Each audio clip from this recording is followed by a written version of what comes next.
Hello and welcome to this week's episode of my podcast. Before we get started this week, I'd like to make a huge shout out to Dr. Bigley, my English language teacher. Without her, this episode wouldn't be happening this week, so if you happen to see her, give her a big L thanks.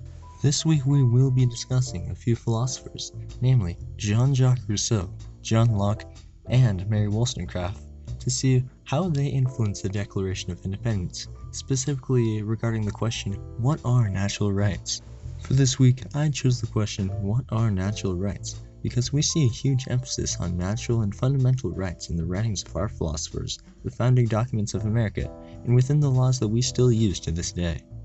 Largely, Locke seems to be the most correct regarding natural rights than the other two philosophers we will be discussing, Rousseau and Wollstonecraft, because we mainly see the influence of his writings in our founding documents, namely the Declaration of Independence and other such laws.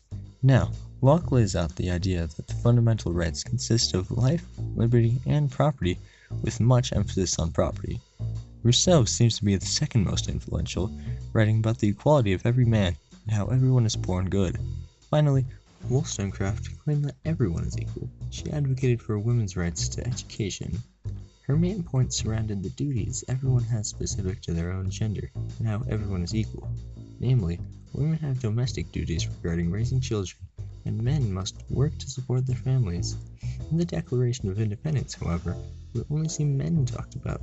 For instance, in the line, all men are created equal, with women not even being mentioned once. Rousseau similarly wrote that all people are born equally with life and liberty. He says, they were born free and equal, and don't give up their liberty without getting something in return. Furthermore, he goes on to make the claim that all people are not only born equal, but they are born good as well. He states in his social contract writings, men are not naturally one another's enemies.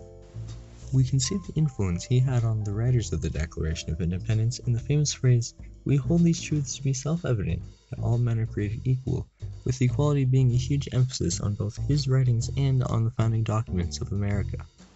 Finally, we have John Locke, who writes that the natural rights everyone is born with consist of life, liberty, and property. Among these, the right to happiness is also outlined to be fundamental to a person. He says that these rights are unalienable, so no individual has the option to give away any of them. His writings seem to put much emphasis on property, which he outlines to be an essential part of any person's time on Earth. It seems that the Declaration of Independence is chock full of ideas originating from Locke. To name a few, life and liberty, as well as the pursuit of happiness, is mentioned in the Declaration. Also mentioned is the fact that the aforementioned rights are unalienable, and as we went over, that is also one of John Locke's ideas. Now, how do these ideas hold up in American society today? For Wollstonecraft, we now see a higher regard towards women's equality, but not in the way that she meant. She was fairly conservative relative to the feminists of today's society, advocating for women to be put into work in the home, not to go out and get jobs like the men did at the time of her writing. In regards to Rousseau's idea of people being born good and equal, we value equality more so than ever. Living in the post-civil rights era enables us to consider everyone to be equal and act accordingly by having laws that protect everyone's right to equality.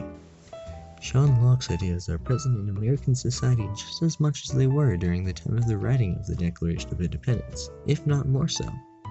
However, the emphasis is now more on the property side of things in today's society.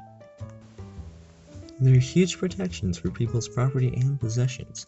For example, according to azcentral.com, a man in Scottsdale, Arizona, was sentenced for 30 years in prison for an $18 million fraud. This shows that in today's society, we value property enough to sentence someone to jail for many years for taking something that is not rightfully his. In conclusion, Locke, Rousseau, and Wollstonecraft all played parts in influencing the founding documents and values for this country, and it is apparent that their ideas are still being used to this day. Seems like this is it for today's podcast. I'd like to thank everyone for listening, and once again, shout out to Dr. Bigley for making this episode happen. I hope you all subscribe and tune in to next week's episode.